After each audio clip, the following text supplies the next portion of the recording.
Hi, my name is Krista, and today I'm here to give you a little bit of my recovery story. Right now, I'm working as a certified peer specialist at the Mental Health Association in Rochester. And the purpose of me sharing my story today is hopefully to inspire some hope and maybe change, and to let everybody know that everyone is worth a good, fulfilling life and everybody deserves happiness.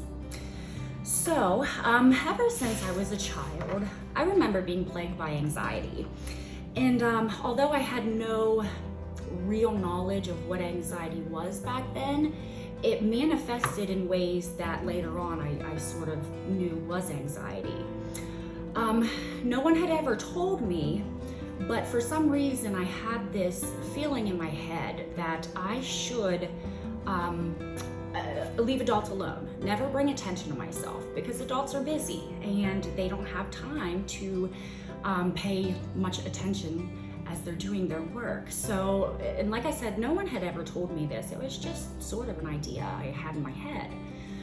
And so that, caused some issues in times that I really needed help. Even whenever I was physically hurt, I would just sort of shut down, take care of it myself. Adults are always busy. I can't take their attention away from their work. So that was sort of the way that anxiety manifested. Those were as young as preschool years. And things as far as mental health sort of took a turn as I got into high school. And, I was dealing with these feelings, being sad all the time, not really having a reason why, and I had such a sense of self-loathing. And so in order for me to try to find some kind of peace, some kind of outlet for these feelings, I started to self-harm, and I experimented with alcohol and marijuana. And unfortunately, very unhealthy coping skills, but somehow I was able to maintain my grades throughout high school. I made honor roll every time. I was involved in organizations, softball for 13 years, volleyball. I was part of the Spanish club. So, even though I had my struggles, I was a really good kid. And so high school, even though it was difficult at times, it was a really good experience for me, and I really liked to learn. And so I was accepted to Penn State at the Beaver campus, and I didn't take any time off. I went straight back to school, and I loved it. I loved everything about it. I loved studying. I loved the peer groups, the cafe, and talking about things, and I also did very well and made Dean's List, and everything was going so smoothly. And then we went on our first break, our Christmas break. And I remember a few days before going back to classes, it was January 6th of 2007. I was on my way to my job at the time, which I was just cleaning a little facility, and I was hit head on by a drunk driver. She was doing about 60, it was the 30, 35 mile an hour zone, so she was pretty out of control, and of course her vehicle was huge and mine was a little Cutlass Sierra, so it ate it up pretty bad. And immediately, I felt the pain. I can remember everything very vividly. There was no loss of consciousness, unfortunately. So I do remember everything. I remember the sounds of the twisting and crunching metal. I remember the heat and the smell from the airbag. And I was trapped for 45 minutes. The door, of course, it was pretty damaged, so it wouldn't open. So after about 45 minutes, the jaws of life, they were able to cut through the metal, and I was taken by ambulance very slowly. They were only doing about 10 miles an hour because I had shattered my femur. And any jerking with your femoral artery being so close, they really, have to be careful. So it was about an 8-minute ride in the ambulance because it was slow, and then from the hospital they had taken me, I was transported straight into the life flight and taken to UPMC Presby in Pittsburgh, their trauma unit. So first I was put into what they call traction, and that was in order to sort of straighten my femur out, because one of the most common injuries for a head-on, unfortunately, especially when you can see it coming, is to brace. A lot of times right foot straight out onto the brake, and even though that's probably the most instinctual thing to do, it can be the worst, because when you're bracing and there's a front impact, that's going to bring your femur up into your pelvis. So yeah, there was a break. There was a break in the femur. There was a broken right ankle, and my right foot had, they said, anywhere from 6 to 8 breaks. So, and then the left side, left knee and left ankle were very badly sprained. So there was no weight bearing allowed at first, which means I was in a wheelchair. So for 3-4 months, I was in this wheelchair, and I was really feeling badly. All of my friends were going back to school, and that's where I was supposed to be going. Funny thing is, I was planning on taking online classes, but my wheelchair wouldn't fit back in the computer room. So I did have to take some time off of that. And it was winter time. I was in a wheelchair, couldn't really get out. I couldn't stand. I was gaining weight from not being able to do anything. So my emotional pain became overwhelming. And it just so happened that the pain pills that they sent me home with, I was taking not only to suppress the physical pain, but also the emotional pain that I started feeling. It was probably worse than the physical pain. And so a few months of this, gradually out of the wheelchair, onto crutches, onto a cane. And one day after 4 months of taking my pain pills exactly as directed, without having any kind of plan, without telling me what it might feel like, what withdrawal is, my doctor said, "You're done, wean yourself off." And yeah, it was quite an eye-opening moment, not really realizing that I had an issue of any kind until I was told to wean off, and it was bad. And so I started to get them off the street. And of course, if anybody is in that sort of lifestyle, you well know that one addiction to a substance can lead to the use of many different drugs. And so at my worst point, I was probably at about a $300 a day habit. I was supporting me and my boyfriend at the time, our habit, so it was pretty expensive, and I wasn't working at the time. However, I did get a settlement from the accident, and the whole $85,000 went to drugs, and it was dwindled within a few months. It was pretty easy to do.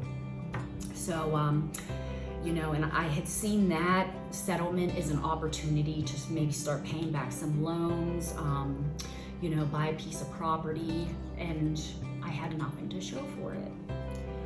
So that was probably whenever I was at my worst, and I was so ashamed. I would remember how good of a kid I was, and how much I would try not to cause problems, and I felt so ashamed of who I had become, because I knew that my parents didn't raise me like that. And so it was the 4th time incarcerated. It was on drug-related charges. I was just so tired of making excuses through the smudged glass to my parents, who would drive so many miles to come and visit me. They were working full time, but they still, made the effort. They always had my back. So while I was incarcerated, I chose to, instead of isolating and doing my time and getting through, I chose to ask questions. And it wasn't questions about my case. It was questions about the other women that I was living with. And I heard stories that both broke my heart and inspired me, because the strength that these women showed, and sharing their stories and sharing some of the things that they had to do in order to support themselves and their children, and then being able to still have a smile on their face. It was strength beyond anything that I had ever known. And I thought for a second, man, if these women could take maybe just a quarter of that strength and put it to something positive, what a difference it could make. And I started to really think about this, and it came to me that if I were to have any kind of credence or credential at all, it had to start with me. I had to do it in order to prove to other people that it was doable. If I can do it, anybody can do it. So, I really took that 4 months, and I took the time to really think about all the things that I had done wrong and all the decisions that I made that could have went a different way. And instead of just having these ideas in my head, I decided to write them down and make them a little bit more concrete, just as something to do, because anybody that's incarcerated or has been incarcerated knows that there's usually absolutely nothing to do but think.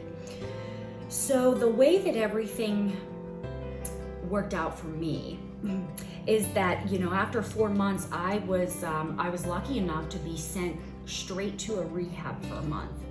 So things really worked out in a way to where I had 4 months to sit and think, and then I had a month to work on it. And that really, really, for me, was the best pathway. And as far as journeys and pathways go, everything is so individual. What may work for me might not work for someone else, may be detrimental to someone else. So the journey is always personal and it's always individual. So as I was in this rehab, we had a group the one day, and they happened to invite a certified peer specialist to come and to sort of tell us her story. And I once again was so incredibly inspired by not only her perseverance and resilience, but that strength. And it wasn't just that she had overcome all these things and she was still able to smile, but she had taken all of that life experience and learn how to help support others through that learned experience, lived experience. And it was sort of then that I finally decided that's what I wanted to be.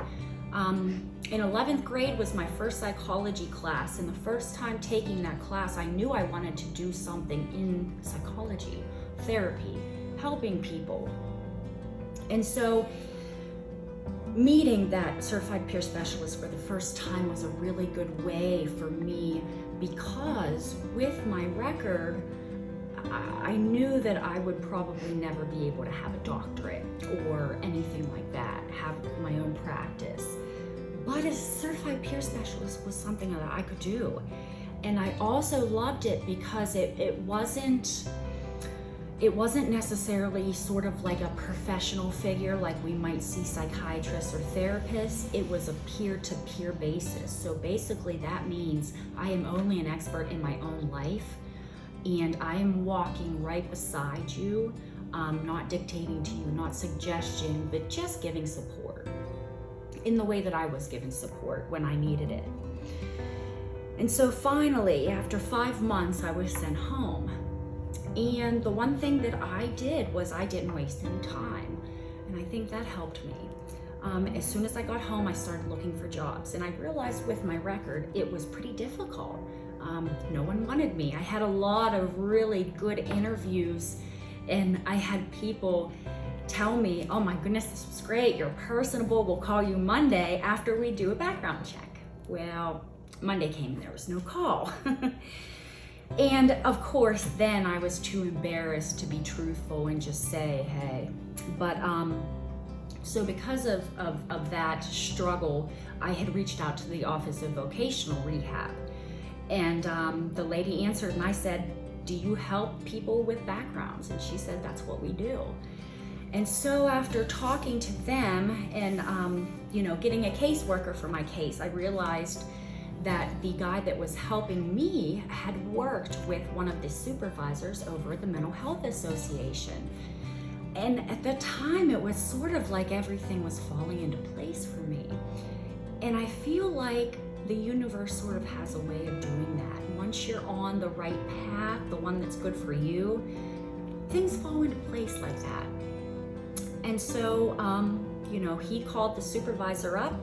They set up an interview, and, I was scheduled to be interviewed. Did the first one, they explained the job. I really wanted to do it. I thought that I could help a lot. And so I had my second interview. I heard a little bit more about all the programs that the MHA had, and I just knew that this is absolutely what I wanted to do.